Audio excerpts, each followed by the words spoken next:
न टमाटर का इस्तेमाल करूँगी और ना ही इसमें डालूँगी दही। कम मिर्च मसालों के साथ आज आपसे एक टेस्टी रेसिपी शेयर करने लगी हूँ। बिस्मिल्लाहिर्रहमानिर्रहीम। अस्सलामुअलैकुम। खुश रहें, आबाद रहें, जहाँ भी रहें हैप्पी रहें और हेल्दी रहें। तो मैं हूँ फ़ाइज़ा और वेलकम करती हूँ आपको चटपटे पकवान में। आज आपसे शेयर करूँगी मैं नमकीन गोश्त की रेसिपी। बड़ा ही टेस्टी बनता है, बनाने का तरीका भी यूनिक है। तो रेसिपी को एंड तक देखें। आप ये रेसिपी ईद पर बनाएं या फिर किसी दावत में, एकदम स्पेशल और परफेक्ट है। तो रेसिपी को एंड तक देखें, अच्छी लगे तो लाइक भी कर दें। तो चलें फिर रेसिपी स्टार्ट कर लेते हैं।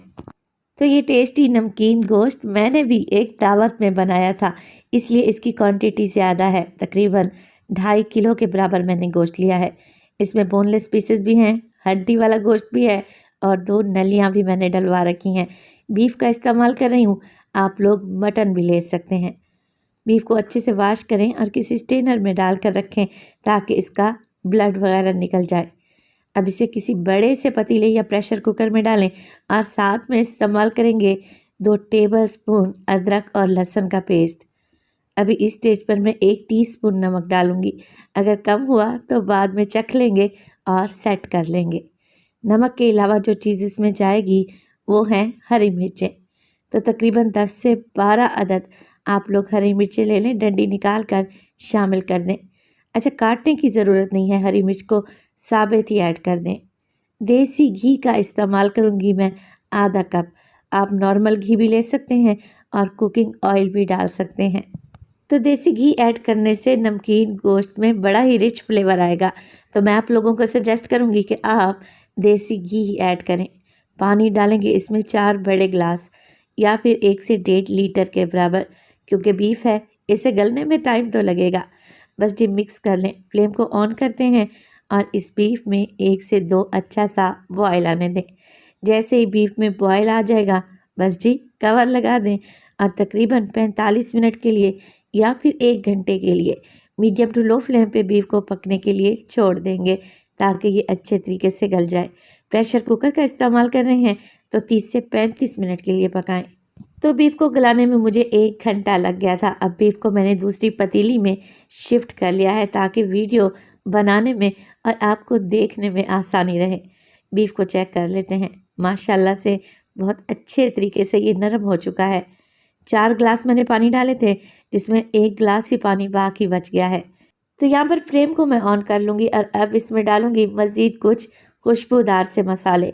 तो डालेंगे इसमें ज़ीरा मोटा कुटा हुआ 1/2 टेबल स्पून के करीब, 1/2 टेबल स्पून शामिल करेंगे मोटी कुटी हुई काली मिर्च।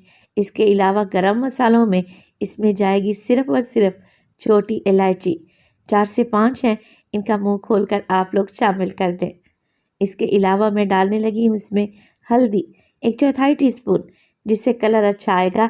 ये ऑप्शनल है, नहीं डालना चाहते तो स्किप भी कर सकते हैं। घर का पिसा हुआ खुशबूदार गरम मसाला डालूंगी 1/4 टीस्पून।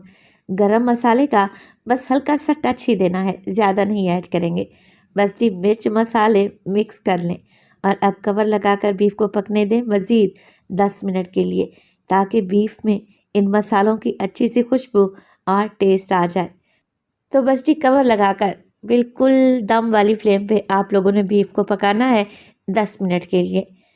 मिर्च मसाले वाली डिशेस खाकर अगर आप लोग बोर हो चुके हैं और दावत में कुछ स्पेशल और टेस्टी बनाना चाह रहे हैं तो ये नमकीन गोश्त की रेसिपी ट्राई करें। बड़ा ही टेस्टी बनता है और इसमें आपको गोश्त का असल जायका मिलेगा।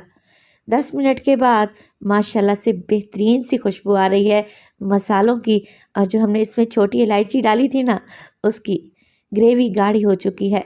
इस स्टेज पर आप लोग फ्लेम को ऑफ कर दें।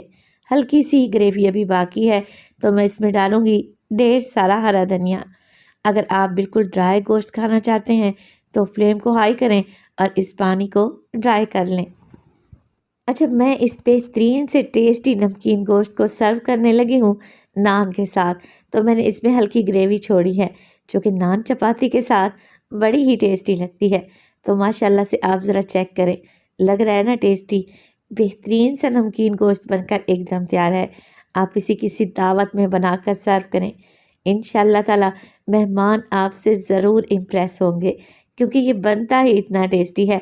तो रेसिपी को ट्राई करें तो अपना फीडबैक लाज़मी दिया करें। तो माशाल्लाह से मैं आपको बीफ चेक करवा दूँ। नमकीन ग्रेवी के साथ ये मुँह में घुल जाने वाला बीफ बड़ा ही टेस्टी बना है। आप इसे रोटी, चपाती, नान, पराठा के साथ सर्व करें तो खाने में निहायत ही लज़ीज़ लगेगा। तो अपना बहुत सारा ख़्याल रखिएगा। फ़ाइज़ा को अपनी दुआओं में याद रखिएगा। मुझे दीजिए इजाज़त। टिल देन, अल्लाह निगहबान।